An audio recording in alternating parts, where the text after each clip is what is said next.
Welcome back to this limited series podcast called Queer AuDHD BIPOC. I'm your host, TQ, a queer, trans, disabled, Chinese Singaporean AuDHDer and a student of this community. This podcast and our upcoming book is to help other queer, Black, brown, Indigenous, Asian, South Asian, Middle Eastern, and people of color who are both autistic and ADHD feel seen, less alone, and supported while living in multiple margins. Today, I'm joined by Kantu. Could you please say hi to the audience and introduce yourself and your identities? Yeah, so Kantu is my online name. It means song in Quechua, which is the native identity I have. It is native to South America in the Mhm. Bolivia, Peru area. And if you know where Brazil is, it's just right under there. I am Bolivian and Dominican. My parents are immigrants to the US, so identify as a second generation immigrant, identify as a genderqueer lesbian, and my pronouns are any, you can use any pronoun, or you can use just they, them. That's more comfortable for you. It's kind of hard to remember sometimes.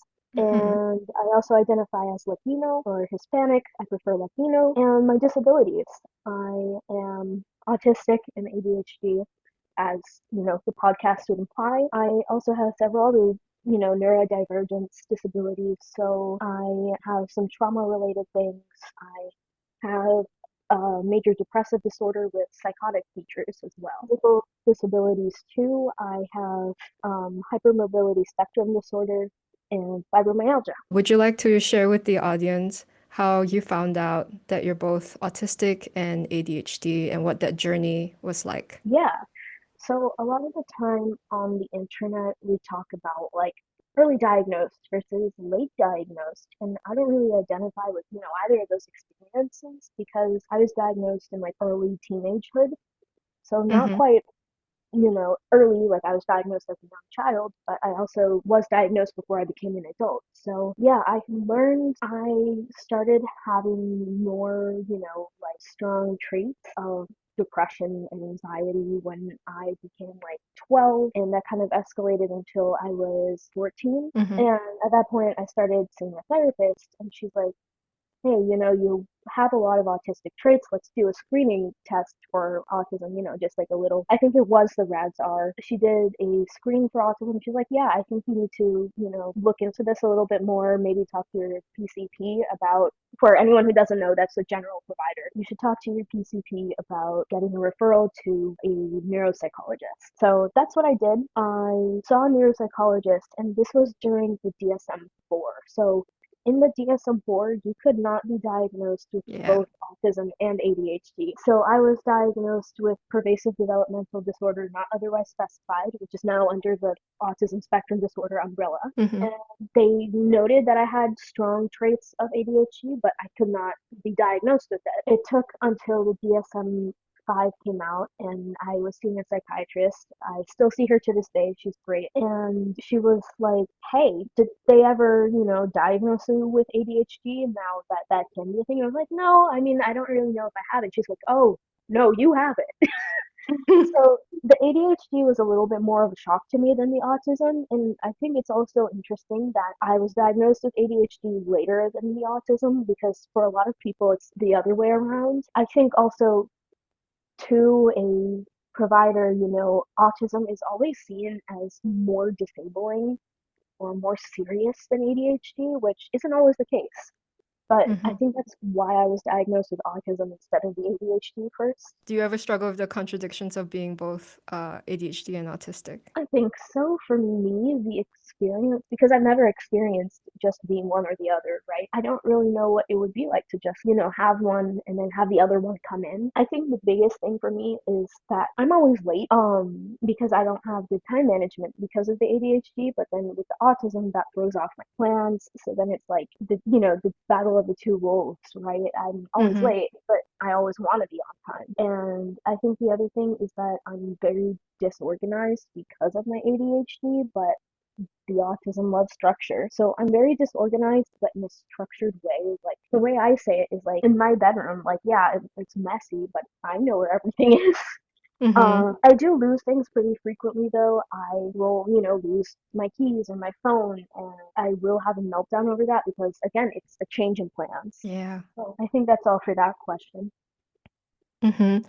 I also want to like broaden the conversation a bit. It's a bit related to the next question, like having multiple neurodivergences and how those can interact with each other. Like you mentioned, like major depressive disorder. Is that something you'd be open to talking about? How like it Yeah. interacts with being both autistic and ADHD and other, like so many of us have many co-occurring hmm neurodivergences. For me, I think it's interesting because a big part of my ADHD and autism is the executive functioning issues. Like, I can't initiate tasks, but Mm-hmm. that's also part of my depression. And that's a big part of my depression is I will sleep all day and I don't want to do anything. Mm-hmm. And I think for the longest time, I had trouble figuring out like what is depression and what is ADHD and anxiety executive dysfunction. And over time, I've learned that the difference is with the depression, I don't want to do anything. Like, I just don't want to.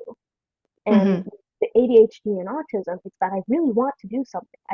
Yeah. And a lot of the time, I need someone to help direct me to do the task. And one interesting thing, another neurodivergence that I have is the dissociative identity disorder. And Mm-hmm. for those who don't know what that is basically, it was previously known as multiple personality disorder, but that was kind of a misnomer. It really is a fragmented sense of self, essentially, is the best way I can put it. So myself that I'm experiencing right now can experience a lot of executive dysfunction, and then another, fragment will come in and be like, hey, why don't you go do this? And will kind of like encourage me to keep going on with whatever task needs to happen. So that's kind of an interesting adaptation I have because my brain has both of these kinds of neurodivergence. Thanks for sharing that.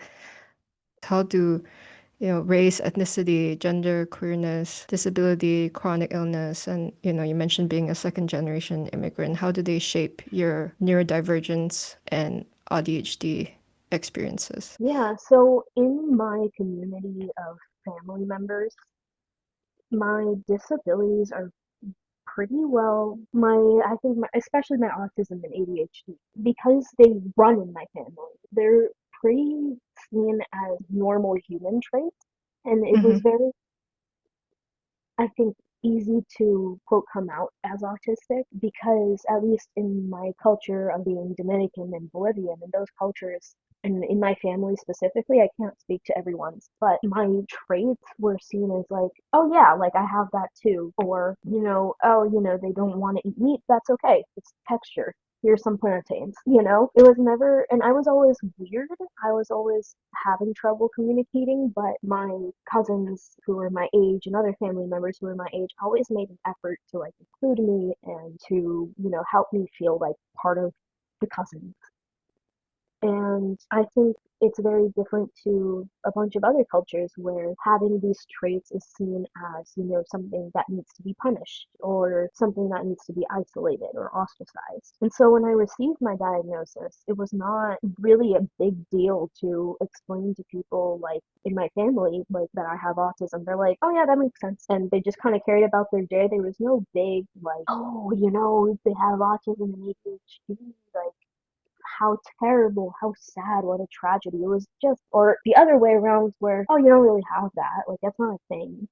Hmm. Um, and I'm talking about family that lives in the home countries, right? So it's not necessarily like people who are immigrants to the United States or people who have retained their culture from their home countries. And I think that's just part of the community-centered culture that we have, especially in Bolivia, where it's just like, how are we going to accommodate this is kind of the viewpoint. And being queer and, Latino, it's definitely hard because I come from a very religious family, very Catholic family who is not the most progressive, and I have not told most of them that I am queer.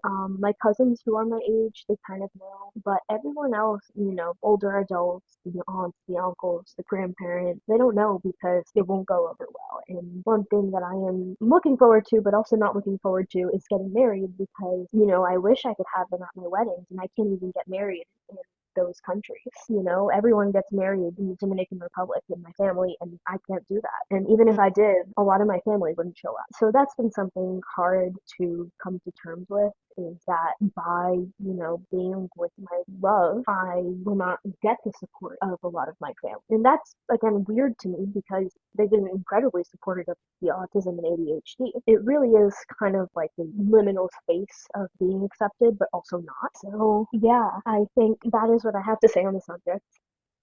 Sure. Thanks for sharing that. What is it like to be all of the above at the same time? It is hard. Of course it is. They're all Mm-hmm. marginalized identities. Of course they're hard, but they also help me find community because it's a label that has all of these are labels that have communities attached. I think a lot of people don't know about disabled culture, about, the culture of being accepting that, plans have to be canceled because there's a flare. And sometimes hanging out means napping in the same room together, or sometimes it means that you might need to cook for someone, and that's how you're a part of a community. It might mean doing tasks for someone that you might not think of. And I think the disability label has helped me find that community, and knowing a lot of, other people of color, it feels safer building that community with people of color because there's less likely to be the racialized aspect of it, the racism aspect of it in the disability community. But it's also like the idea of like being in a racialized identity. Like it's a different kind of community that you form. And when I grew up in a mostly white town, in a mostly white school, and the community that I've built with more people of color in college when I moved away was very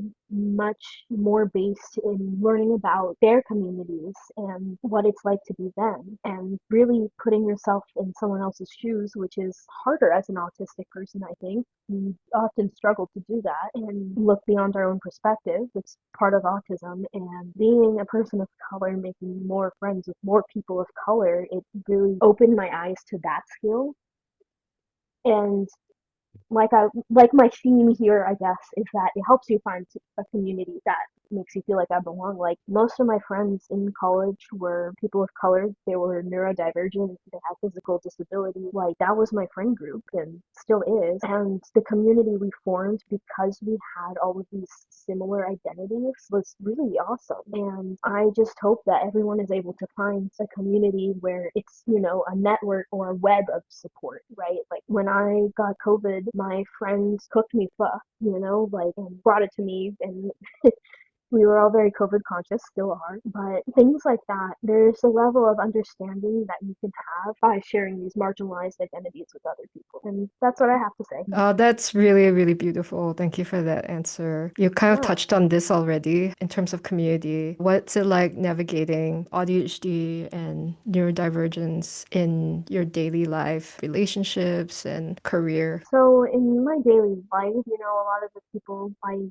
interact with are disabled, and they are, I know a lot of people with ADHD. Like I think most of the people at my workplace actually have ADHD. Like they told me personally, like, oh yeah, my ADHD. And it's actually kind of interesting. I work in the music industry. I'm a professional musician, and I, work at a recording studio. So everyone there like has a kind of neurodivergence, and it's very interesting how that happens.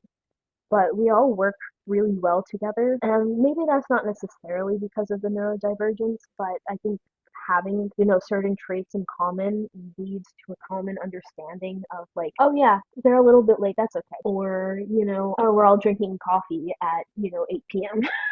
Like there's just mutual understandings of so many things that lends to a productive workplace and a fun workplace as well. And I think most of my friends are neurodivergent. My partner is neurodivergent, and again, there's just a mutual understanding of so many things. It's really beginning to be a culture. And the only thing is, if you are just looking at the neurodivergent community online, that is a whole nother can of worms. And the in-person friends that I know, the neurodivergent community, and I say that with big quotation mark, is a lot of it is just like commercial content creators. A lot of it is like autism influencers. And I'm not talking about like the parents of autistic children who, exploit their autistic children for views. I'm not talking about them. I am talking about mainly white, late diagnosed autistic women who, and I'm sure like a bunch of faces just flashed in your mind. But white, late diagnosed, often low support needs autistic women who, I think they absolutely deserve a place in the community. Don't get me wrong. But when you're monetizing content that spreads misinformation and ignores intersectionality, and you don't use your platform to uplift, more marginalized people, like I think that's a problem. And unfortunately, that's very common. But a lot of people, especially like the white people in the community, they don't like to see beyond their own privilege and they don't like their own privilege pointed out to them. So when you offer some information or education that goes beyond their whiteness, they don't want to accept that they actually have privilege. And a lot of them, I noticed, have BLM, ACAP in their bios, or land back, or they'll do a land acknowledgement in their bios, but then they'll go on to, be racist and ignore intersectionality. And they also will like defend the white content creators because that's how they realized they were autistic or ADHD. And I'm like, when I was first starting out in my journey of like, what is autism? What is ADHD? Those are the first faces I saw. And I'm like, oh yeah, I relate. But then the more I became involved in the community that was more centered around disability justice and mad liberation, I started to, step away from that and really realize that this isn't representative of neurodivergence as a liberatory concept, right? Like neurodivergence is not supposed to be another box to check. It's supposed to be describing the way you are positioned within society with regards to your brain and how your brain works. So, for example, there's this one huge autistic content creator, and she spreads misinformation about personality disorders. And I'm like, you're not really a neurodivergent advocate if you shame neurodivergence. So, I think being a person of color and just seeing all this racism go on, and it's not always like explicit racism. A lot of the time it's microaggressions. A lot of the time it's ignoring intersectionality. But the fact that so many people don't want to recognize their privilege in the community shows that this community has really diverged from being a liberatory concept about disability justice and has become more about feeling accepted, which, don't get me wrong, that's important, but you're centering the self over the community. It's exactly that dynamic. That's why I started this project. So for anyone who, is of privilege and is listening, we're crowdfunding to support queer AuDHD BIPOC content creators. And by contributing to a fund, you're helping us to include more people in this project and to involve them in artistic ways, peer review ways. So please contribute to our fundraiser. I also wanted to circle back. You've spoken a bit on your Instagram about medium support needs. And is that something you're comfortable sharing about? Like, what's it like having medium support needs in your daily life? Yeah, so I live with my parents and I can do some things independent. I have a job, I go to work, and yes, I have accommodation and I have support needs at work, but I am able to work and I am able to interface with customers.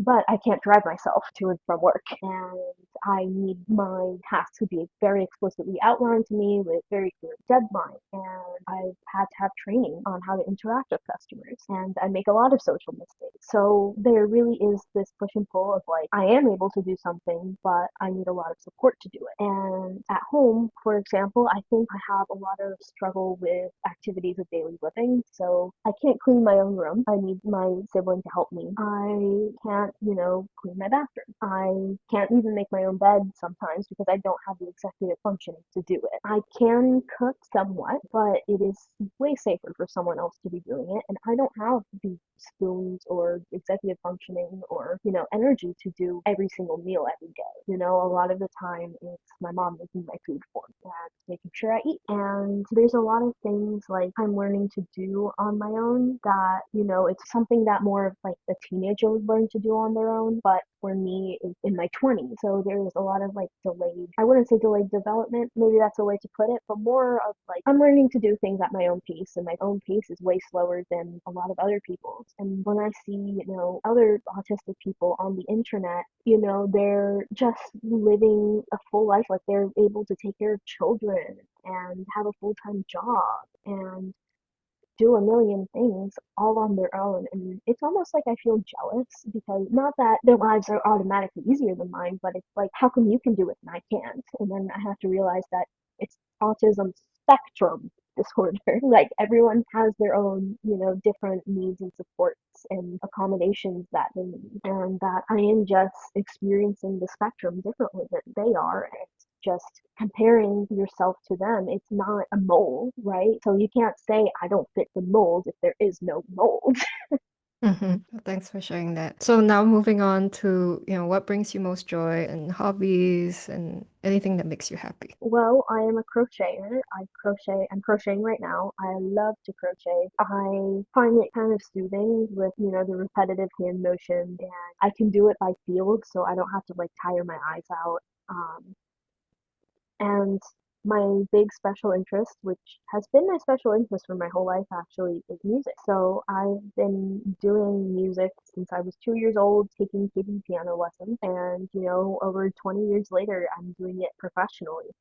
And I mainly like my big love for music is composing. So I write music, but then I also have the skill to perform it. So I get to perform my own pieces that I've made, and it's just really, really rewarding. So yeah, I just find most of my joy in life around music, and my entire life really does center around music because I mean that's my job, that's my occupation, but I am also studying for my associate's degree in piano, and so I practice piano every day. I am taking violin lessons, I'm learning violin, and then when I record my own music at home, I play the electric bass for it, I play the synthesizers for it, I program the drums. Like, I just love every single aspect of it, and it's so fulfilling. I don't know, I just love making art that actually works in a language that's intuitive to me. That's awesome.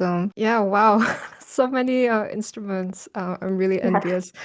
Unfortunately, I had very bad experiences with piano as a kid, but I love crochet Oh, also.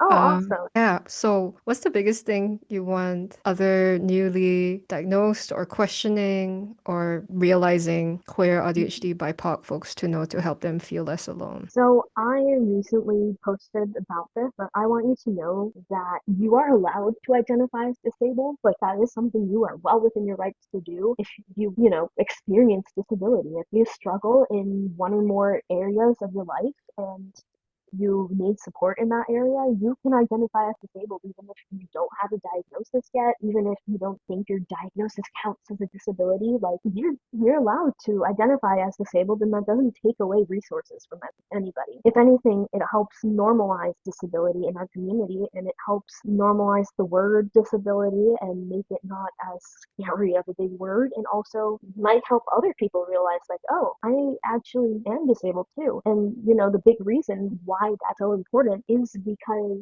disability as an identity is the gateway to receiving accommodations. And everyone who needs accommodations deserves them, but they are inherently tied to disability. So if you want to get the accommodations you deserve, you gotta, accept that you are disabled. And that is absolutely an okay thing to do. Again, even if you're questioning what exactly your label is, even if you're in the middle of getting a diagnosis or you're unable to access one, like you are still totally valid in identifying that way. Yeah, and it's also a gateway to finding community. In the Yes. meantime, if you're still waiting for a diagnosis or if you can't afford one, that has been life-saving for, personally for me. You mentioned just now accommodations. I was wondering if you would you be open to sharing the accommodations that help you most in your daily life? One of the big things at work is that all of my tasks that I need to complete are given to me in written form. I prefer email, and that's typically what's done is all of the information I need and all of the assignments I have are given to me in an email, and that just helps me A, keep track of what I need to do, and B, if I need to find the information, it's easy to search because,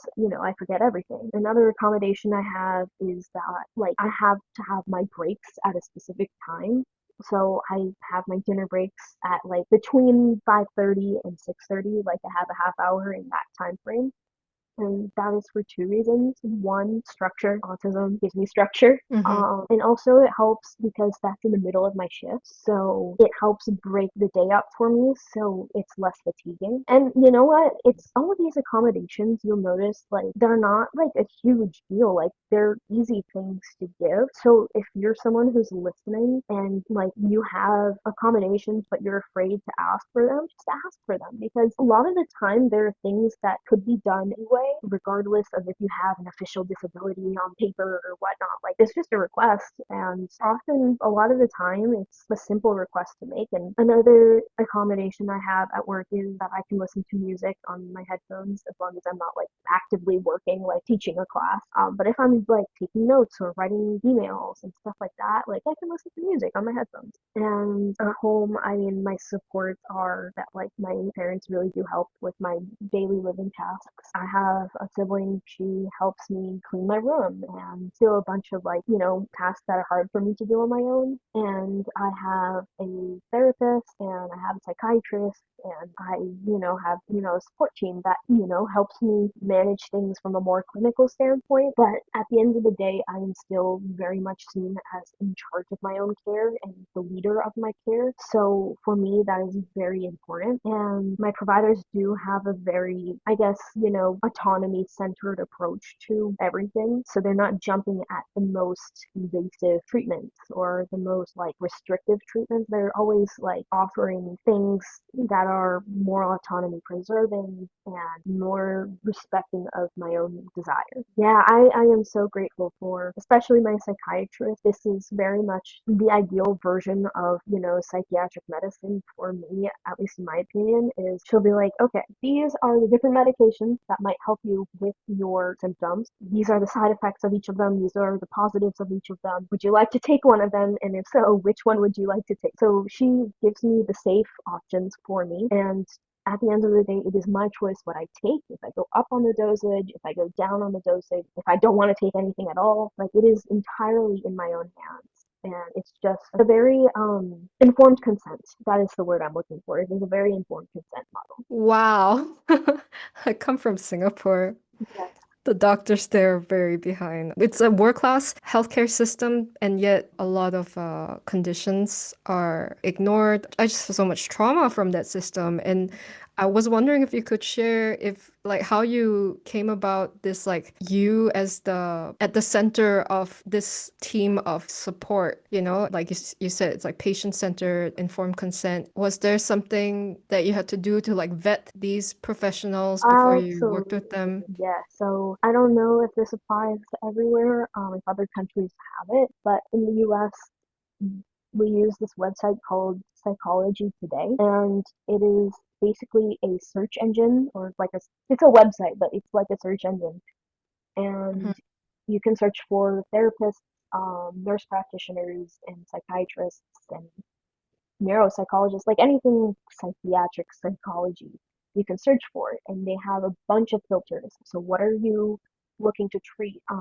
What kind of service do you need? What insurance do they take? You can apply all these filters and figure out who fits you. And the way I've always done it is I make a list of everybody, and the ones who have a free consultation, I will do the free consultation with, and then I will figure out the one that kind of aligns most with what I need and also my beliefs on how I should be treated as a client. I almost prefer to say client than patient, Hmm. because patient really does imply a power imbalance in Yeah. the whole thing. And what really is happening is they're offering their services to me, and I am, in control of how those services are being used. Yeah. And yeah, it's a lot of self-advocacy also, I imagine. Absolutely. That is something I definitely had to practice and learn. It's not something that comes easily to a lot of people, but pushing for a diagnosis, pushing to be seen by a certain doctor, saying, initiating, getting the right referral to the right doctor. Like, you can't, a lot of the time, you can't just go into your general provider and be like, here are my symptoms. What do I do? No, you have to go in there with a plan, right? You have to be like, hey, these are my symptoms. It sounds like this. Can you refer me to this doctor to be tested? Like, a lot of the time you have to be educated on your own, condition so that you can make informed leadership on that. I definitely needed to hear that. I think it Yeah. segues really well into the next question, like what's the biggest thing you want the world to know, whether it's society, medical professionals, or policymakers? I think of all things, work to protect autonomy and the right of the client to choose. Like, even if they're psychotic, even if they have dissociative identity disorder, even if they have, whatever most stigmatized thing there is, work to preserve their autonomy and ability to choose.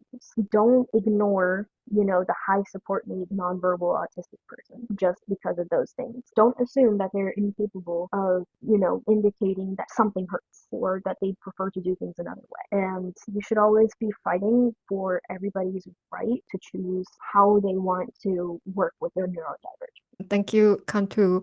How can the audience find you online, connect with you, and support your work? Yeah, so we're mostly on Instagram and Threads, at angry_autist. That is us everywhere on Mhm. Instagram and Threads.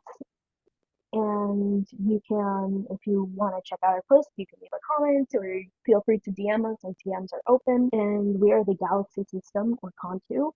And our partner actually helps run the account, and they are the Supernova System. So if you want to reach out to either of us, feel free to shoot us a DM, or you can send us an email at angryandautistic@gmail.com. Thank you so much, Kantu. And I believe the Supernova system will be joining us in a couple weeks also on Queer AuDHD BIPOC. I'm very grateful and excited for that. Would you also like to share about your art commissions? Yes, so we have art commissions open for headshots and full body drawings, digital art, and all of the proceeds, half of them will go to the mutual aid of my partner, the Supernova System. They are a deaf-blind Kashmiri person, and they are, trying to access college and, get transportation and food and pay their medical bills. And the other half will go to Kaishana Music.